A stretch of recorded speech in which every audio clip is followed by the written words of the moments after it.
ህሊናዋን በመጠበቋ ስጋዋን ጠብቃ ንጹህ ሆና በመኖሯ ፍጹም እምነትን በመያዟ she became the advocate of Eve ነው የሚለው ከእንግሊዘኛው ቀጥታ ስለወሰድኩት የሔዋን ጠበቃዋ ቤዛዋ ሆነቻት ነው የሚለው ቅዱስ ጎርጎርዮስ ዘንዚናዙ።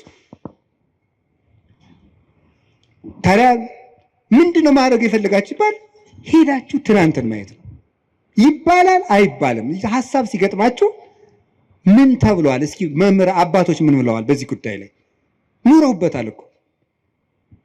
ግን እንደው ይሄ ልነግራችሁ ፈልጌ ነው። እኔ አንድ ገጠመኝ ልንገራችሁ።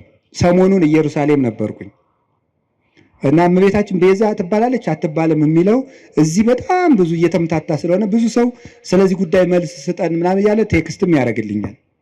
ዝም ብዬ ቁጭ ብዬ ስል ጋይድ የሚያደርገን ሰው ጀሚር ይባላል እና ጀሚር ሲሄድ ልጁን ተካልን። ልጁ ፋዲ ይባላል። አሁን ሰበሰብኩት አይደል?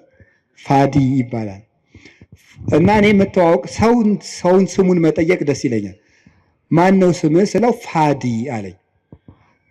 አረብኛ ነው። ፋዲ ማለት ምን ማለት ነው ስለው ቤዛ ማለት ነው አለኝ። እኔ በጣም ነው የገረመኝ።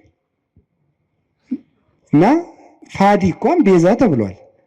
እኔን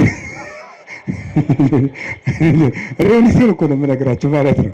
እንደው ፋዲ በአቅሙ ቤዛ እየተባለ እንዴ እመቤታችንም እንዴ እና